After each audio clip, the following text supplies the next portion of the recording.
Okay, so I did a blog post recently about why we should eat and trying to explain that all the people doing blanket diets, whether everything from keto to vegan to all the MDs and food guru types putting out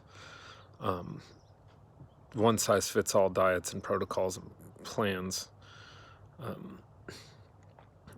the question of why we eat is so misunderstood because we got to go back and look at where the food chain starts, and it starts with light, sunlight, natural light. No one really argues about this, but not many people talk about it either. And they don't talk about, well, if that's the start, everything else after that on the food chain is subject to that starting point. And what is light? It is something that is charged that also tells you the time in the environment that the light comes from. The environment is completely dictated by light, so everything from when it's cold because there's less light, and at the equator it's warmer because there's more light. So this is a light story, and the light that you take in tells the insides of your body what the environment is like outside your body so that it can properly acclimate.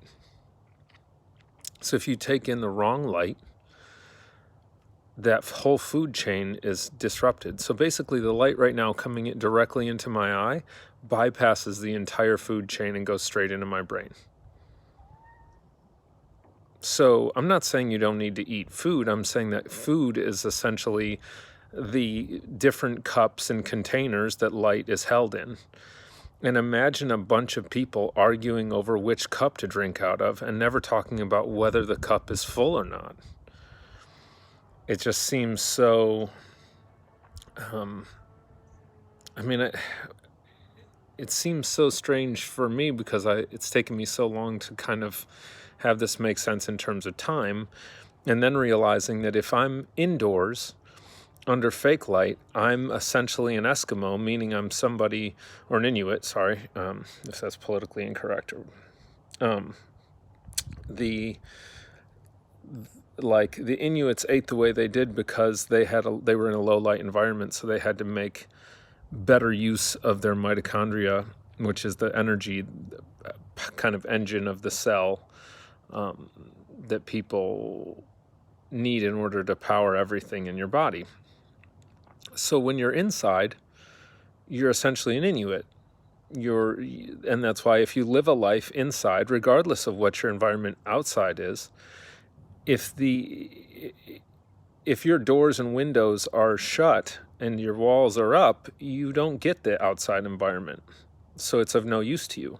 If I were sitting out here, same sunlight, same environment, with sunglasses on, all my skin covered, my feet not on the ground, I would be in a completely different environment as far as my body knows. So the question of why we eat at its fundamental core level, I'm not negating all the kind of biochemical realities that go on. I'm just saying that trace it back to the source and then realize that light through the food chain goes through all these different steps, whether it be light to plant to animal to another animal to you eating the animal to you, like into your stomach, broken down, and then broken down all the way down to the subatomic level where the light is on the electron and then makes its way all the way back in as an expression. The whole story is a story of the path that light takes from the sun.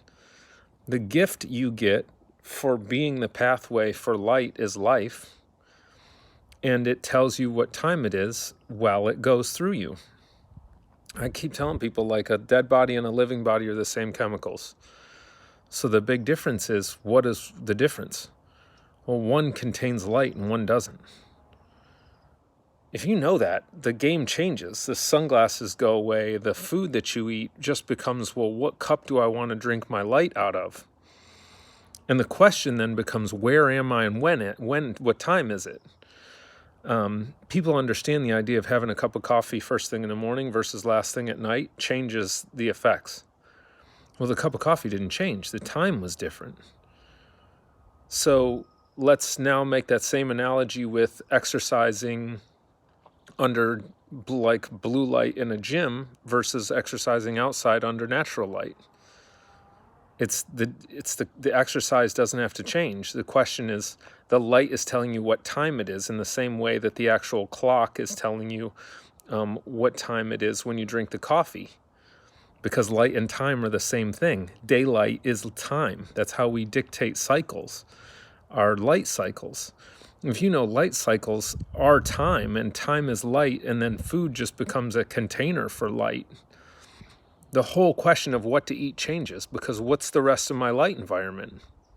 If I'm sitting out here, I might be able to eat completely differently than if I were indoors under junk light. Why? Because it's becoming a hybrid of the light that is in the container called food and the light that is being picked up by my skin and my eye.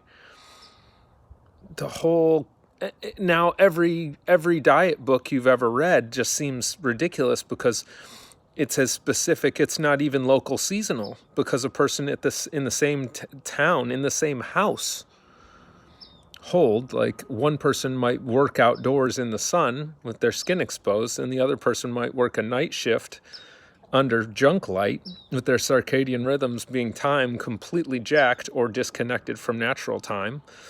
Well, one can eat totally different than the other. So veganism, or all the way to fully keto, applied to anybody but you, just isn't the way. Now, I can say in modern times, we're far more Inuit than we are equator, just based on the idea that we're all indoors under fake light. So we got to do more right. We got to eat the foods that are higher fat, higher DHA foods, because that's what essentially would grow in that environment. It's tough to grow. Well, I'll just say plants are more volatile in the sense that they require light because they're further up the food chain, so they are less stable. We'll just put it that way. So plants, that's a misunderstood thing. And I'm not saying plants are necessarily bad, because it depends. And that's the whole point. And I'm just trying to make that point so that the millions and millions and millions of people that are asking the question, why is there so much conflicting information? Why was this good and now it's bad and blah, blah, blah, has everything to do with the fact that we're all in different environments. Even if you're in the same town, you can't go off a map, because if you're in that town indoors under junk light, you're an Inuit and you'll get a benefit from keto. Same as the Inuits did. Not saying that keto is necessarily the only way. I'm just explaining how, under what conditions you'd make decisions about what to eat.